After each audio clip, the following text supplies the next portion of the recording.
मुफ्ती साहब, ये बताइएगा कि आज सोशल मीडिया पर एक खबर बहुत चल रही है कि दुबई की प्रिंसेस जो हैं शेखा, उन्होंने अपने खावन को तलाक दी है सोशल मीडिया प्लेटफॉर्म के ज़रिए से, और 3 दफ़ा ये तलाक अनाउंस की गई है। इसकी क्या शरई हैसियत है? बिस्मिल्लाहिर्रहमानिर्रहीम। सबसे पहले तो बात ये है कि ये जो तलाक होता है, ये किसी भी मामले में जो है वो किसी भी घराने का टूटने का ये जो अमल है, ये इस्लाम के यहाँ पसंदीदा अमल नहीं है। जी बिल्कुल। मुबारका में आता है अबगदुल हिलाली इलल्लाहि तलाक, हलाल कामों में अल्लाह ताला के यहाँ जो नापसंदीदा तरीन काम है, जो नापसंदीदा तरीन फेल है, वो तलाक है। सही। अब रही इसकी शरई हैसियत, तो इस्लाम ने तलाक से पहले भी बहुत से ऑप्शन दिए हैं घर को बचाने के लिए, हल करने के लिए। घर के जो बड़े हैं वो बैठ के इसको मसले को देखें। लेकिन अब ये मामला कि सोशल मीडिया पे या मैसेज पे या जो है वो कितने भी ये प्लेटफॉर्म है, इस पे कोई तलाक दी जाए तो शर्म हो जाती है कि नहीं। इसमें अगर औरत ने जो है वो तलाक का इख्तियार लिया हो, हमारे यहाँ जो पाकिस्तान में राइज निकाह नामा है, उसकी जो शिक नंबर जो है वो 18 और 19 है, ये इसी के बारे में है कि जो है वो शोहर ने जो है वो 18 नंबर जो शिक है वो है कि औरत ने जो है वो शोहर से जो है हक तलाक जो है वो तफवीज़ करवा लिया है, ले लिया है। अगर तो निकाह के मौके पे औरत ने हक तलाक जो है वो ले लिया हो, एक लिया हो तो एक तलाक का उसको हक हासिल होगा, अगर 2 का लिया हो तो 2 का हक हासिल होगा, और अगर 3 का लिया हो तो 3 का हक ही उसे हासिल होगा। ऐसी सूरत में औरत जो है वो अपने शोहर को तलाक दे सकती है या खुद को इस निकाह से अलग कर सकती है। शरन ये अमल जायज़ है उसका। अब रही बात ये कि ये जो है वो सिर्फ जो है वो फेस टू फेस कर सकती है या सोशल मीडिया पे या खत के जरिए। पहले जमाने में खतूत होते थे तो उनमें भी लोग कर लेते थे, और आज के जमाने में हमारे ये जो मैसेंजर हैं या ये जो सोशल मीडिया, मतलब ये जो कम्युनिकेशन प्लेटफॉर्म के थ्रू, जो सोशल मीडिया के थ्रू, इसको भी कम्युनिकेशन प्लेटफॉर्म ही समझा जाएगा, और ये तलाक भी उतनी ही मौसर है जितनी के जुबानी तलाक दी जाए। बिल्कुल ऐसे तलाक वाकई हो जाएगी। जी ठीक हो गया, बहुत शुक्रिया मुफ्ती साहब। ज़ुहैब साहब, मैं आपसे क्योंकि आप अपनी लॉज को समझते भी हैं और प्रैक्टिस भी करते हैं, आपके मुताबिक लीगली ये तलाक मौसर हो गई है? होगी। देखिए, इसमें सबसे पहली जो बात है ना, वो लॉ ऑफ द लैंड देखना पड़ेगा कि दुबई के अंदर अगर ये वाक़या वकूअ पज़ीर हुआ है तो दुबई क्लॉज़ के बारे में क्या कहता है। अब मैं आपको आपके पाकिस्तानी लॉ के बारे में इसका जवाब दे देता हूँ।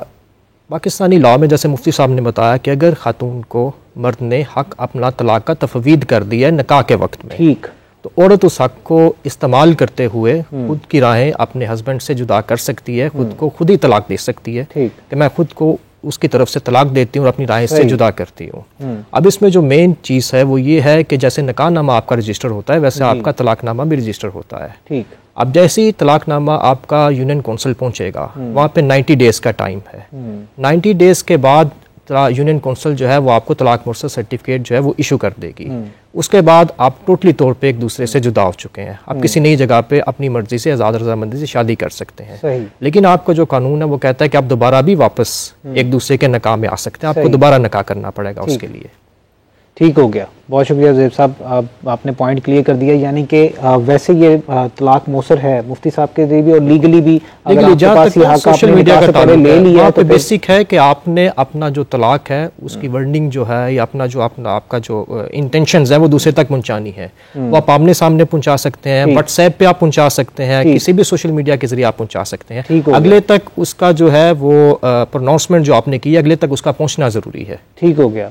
अब आला इमरान साहब, हम इस टॉपिक से पहले जो डिस्कशन कर रहे थे, जैसे कि डॉक्टर साहब ने बताया कि मुख्तलिफ़ किस्म की मैल प्रैक्टिस देखी जाती हैं इंस्टीट्यूशन की तरफ से, हॉस्पिटल की तरफ से।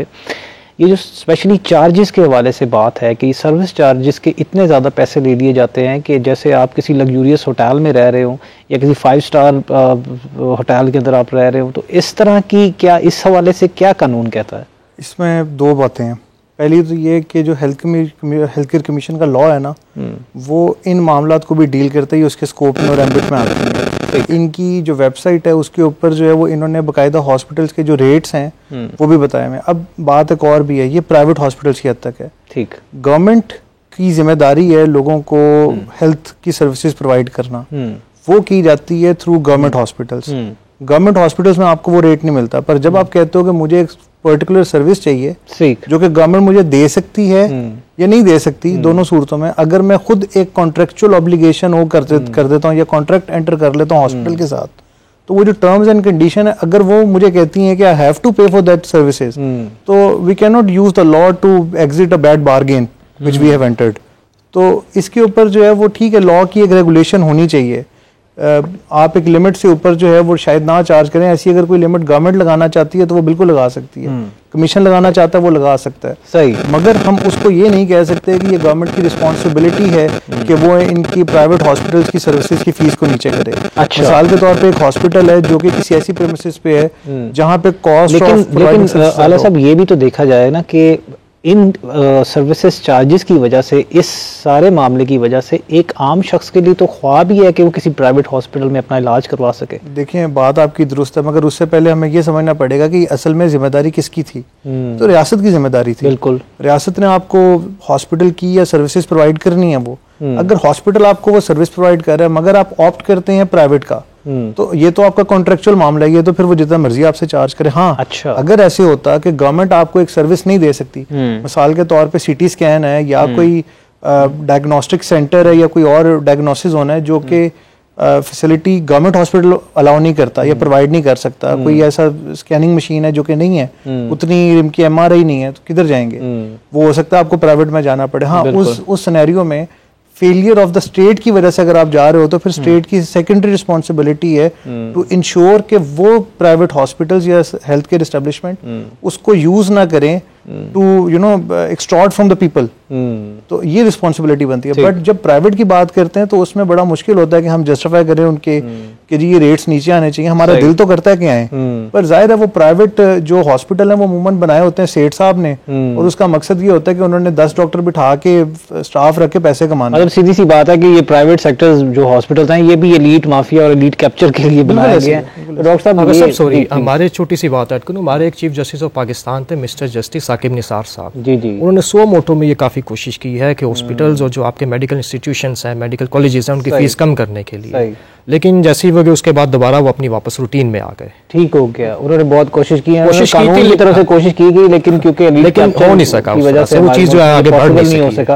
डॉक्टर साहब मैं आपसे पूछना चाहूँगा कि कैसे आप देखते हैं कि ये जो प्राइवेट इंस्टीट्यूशंस की जो माफिया है और लोगों से इतने पैसे चार्ज किए जाते हैं, तो इसके हवाले से अगर PMDC को देखा जाए तो इन्होंने कोई चेक एंड बैलेंस नहीं रखा कि सर्विस चार्जेस इतने ज़्यादा क्यों लिए जाते हैं, या अमूमी तौर पर गवर्नमेंट सेक्टर के अंदर जो लोगों को चीज़ें प्रोवाइड नहीं की जाती और उनको प्राइवेटली जाके उसका ट्रीटमेंट करवाना पड़ता है या लेबॉर्ट्रीज़ में जाना पड़ता है, उस हवाले से क्या काम हो रहा है?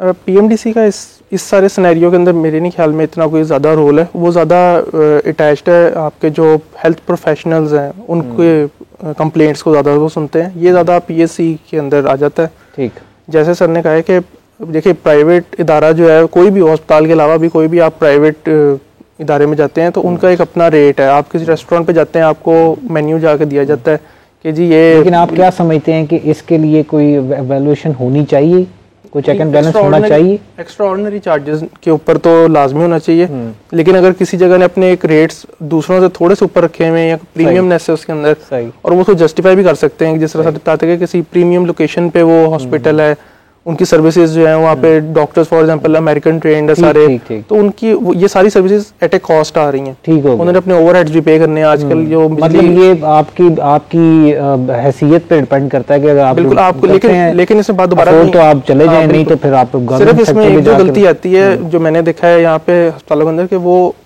पहले से इन्फॉर्म नहीं करते। ठीक हो गया, कि ये चार्जेस भी पड़ सकते हैं आपको। किसी हद तक वो भी ठीक होते हैं कि वो बता भी नहीं सकते कि कितने चार्जेस आपको आएंगे, कितने दिन का स्टे होगा।